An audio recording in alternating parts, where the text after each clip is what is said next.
ನಮಸ್ತೆ ವೀಕ್ಷಕರೇ. ಖ್ಯಾತ ಉದ್ದಿಮೆದಾರರಾಗಿ ರಾಜಕಾರಣಿಯಾಗಿದ್ದಂತಹ ಸನ್ನಿಧಿ ಶ್ರೀನಿವಾಸರವರು ಪತ್ರಿಕಾಗೋಷ್ಠಿಯಲ್ಲಿ ನಾನೇ ದೇವರು, ನನ್ನ ದೇಹದಲ್ಲಿ ಮಾತೆ ಮಹಾಕಾಳಿದ್ದಾಳೆ, ಮಹಾರಾಜ ಶ್ರೀನಿವಾಸ ಸನ್ನಿಧಿಯಾಗಿ ನನ್ನನ್ನು ಮಾತೆ ಮಹಾಕಾಳಿ ಮಾರ್ಪಟ್ಟು ಮಾಡಿದ್ದಾಳೆ ಎಂದು ತಿಳಿಸಿದರು. ಸಂಪರ್ಕಿಸಿ ವೆಬ್ಸೈಟ್ www.rajarani.com.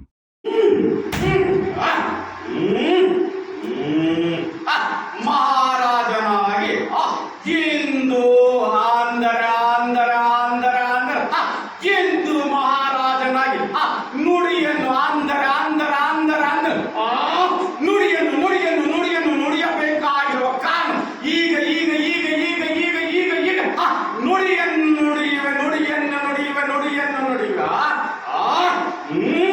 ನುಡಿಯೇನೆಂದರೆ ತಿಳಿಸಿಕೊಡುವ ನುಡಿಯೇನೆಂದರೆ ಸಾರ್ವಜನಿಕರಿಗೆ ಅಂದರೆ ಮಾನವರಿಗೆ ತಿಳಿಸುವ ನುಡಿ.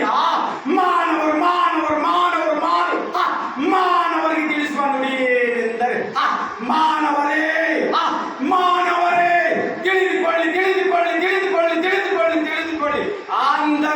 ಅಂದರೆ ಮಹಾರಾಜನಾಗಿ ನಿಮಗೆ ಹಲವಾರು ಮಾರ್ಗಗಳನ್ನು ನೋಡುವುದಕ್ಕಾಗಿ ನಿಮಗಾಗಿ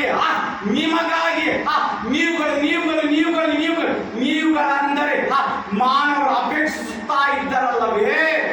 ಯಾರೋ ಬರುವರು ಯಾರೋ ಅಂದರೆ ಅದು ನಾನೇ ಎಂಬುದೊಂದು ಮಾನವರಿಗೆ ತಿಳಿಸುವುದಕ್ಕಾಗಿ ಈಗ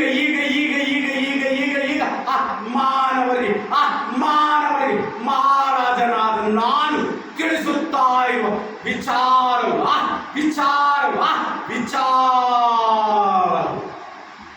ಈಗ ಏನು ಜರುಗುತ್ತೋ ಇರುವುದು ಎಲ್ಲವನ್ನು ನಾವುಗಳೇ ಜರುಗಿಸುತ್ತಾ ಇರುವುದು. ಅಂದರೆ ಏತಕ್ಕಾಗಿ ಜರುಗಿಸುತ್ತಾ ಇರುವೆಂದರೆ ಈಗ ಜರುಗುತ್ತಾ ಇರುವುದು ಮಾನವರ ಮಾರಣ ಹೋಮವನ್ನು ನಾವುಗಳು ಜರುಗಿಸುತ್ತಾ ಇರುವುದು. ಅಂದರೆ ಮಾನವರು ಕ್ಷೀಣಿಸಬೇಕಿರುವುದು.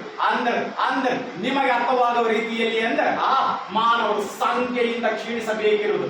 ಏಕೆಂದರೆ ಕ್ಷೀಣಿಸುತ್ತಾ ಇರುವವರೆಲ್ಲರೂ ಅಂದರೆ ಅಧರ್ಮವನ್ನು ಪಾಲಿಸುತ್ತಾ ಅಂದರೆ ಮಾನವರಾಗಿ ಜೀವಿಸುವುದಕ್ಕೆ ಅರ್ಹತೆಯನ್ನು ಹೊಂದದವರು ಮಾತ್ರವೇ ನಾಶಕ್ಕೆ ಒಳಪಡುತ್ತಾ ಇರುವರು. ತಿಳಿಯಿತು. ಮತ್ತೊಂದು ಪ್ರಶ್ನೆಯನ್ನು ಕೇಳಿದೆ ಅಲ್ಲವೇ? ಅದಕ್ಕೆ ನಾನು ಉತ್ತರವನ್ನು ನೀಡಬೇಕಿರುವುದಲ್ಲವೇ? ಈ ಸ್ಥಳದಲ್ಲಿಯೇ ಮಹಾರಾಜರ ಸೃಷ್ಟಿಯು ಏತಕ್ಕಾಗಿ ಜರಗಬೇಕಿತ್ತೆಂದು ಅಲ್ಲವೇ? ತಿಳಿಸುವೆ. ಅಂದರೆ ಈ ಸ್ಥಳದಲ್ಲಿಯೇ ಏತಕ್ಕಾಗಿ ಮಹಾರಾಜರ ಸೃಷ್ಟಿಯು ಜರಗಬೇಕಿತ್ತೆಂದರೆ ಈ ಸ್ಥಳದಲ್ಲಿಯೇ ಅಂದರೆ ಈ ಸ್ಥಳದಲ್ಲಿ ನನ್ನ ನೆಲೆ ಇರುವುದು. ತಿಳಿದುಕೋ ನನ್ನ ನೆಲೆ ಇರುವ ಸ್ಥಳವು ಈ ಸ್ಥಳವಾದ ಕಾರಣ ಈ ಸ್ಥಳದಲ್ಲಿ ಮಹಾರಾಜರ ಸೃಷ್ಟಿಯನ್ನು ಜರುಗಿಸಬೇಕಿತ್ತು. ಆದ ಕಾರಣ ನನ್ನ ನೆಲೆ ಇರುವ ಸ್ಥಳದಲ್ಲಿ ಮಹಾರಾಜರನ್ನು ಸೃಷ್ಟಿಸಿರುವೆ. ತಿಳಿಯಿತು. ನಂತರ ಪ್ರಶ್ನೆಯು ನೀಡಬೇಕೆಂದು ಉತ್ತರವನ್ನು ನೀಡಬೇಕೇಳು. ಅಂದರೆ ಪ್ರಾಣಿ ಬಲಿಯನ್ನು ನೀಡುವುದು ಏತಕ್ಕಾಗಿ ತಿಳಿದಿದೆಯೋ? ಅಂದರೆ ದೇವರನ್ನು ಸಂತೃಪ್ತಿಗೊಳಿಸುವುದಕ್ಕಾಗಿ ಅಲ್ಲ ಬಾಲಕ.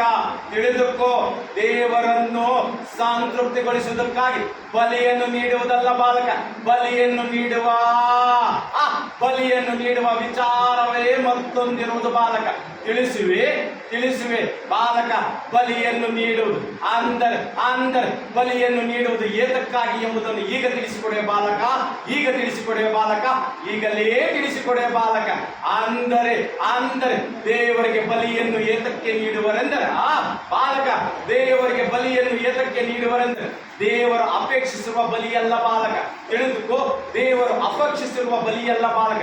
ಬದಲಾಗಿ ಮಾನವರು ಅಂದರೆ ಬಲಿಯನ್ನು ಏತಕ್ಕಾಗಿ ನೀಡುವರೆಂದ್ರೆ ಮತ್ತೊಂದು ಕಾರ್ಯವನ್ನು ಅಂದರೆ ದೇವರ ಮುಖೇನ, ತಿಳಿದುಕೋ ಬಾಲಕ, ಮತ್ತೊಂದು ಕಾರ್ಯವನ್ನು ದೇವರ ಮುಖೇನ ಜರುಗಿಸುವುದಕ್ಕಾಗಿ ಬಲಿಯನ್ನು ನೀಡುವರು ಬಾಲಕ.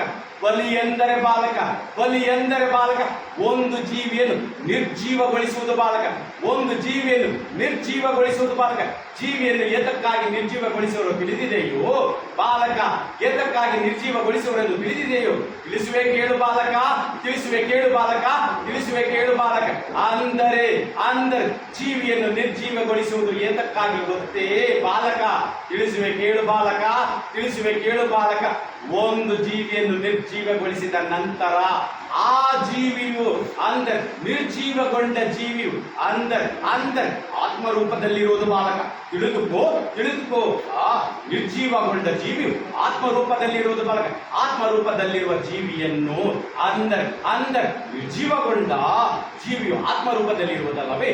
ಆ ಆತ್ಮವನ್ನು ಮತ್ತೊಂದು ದೇಹ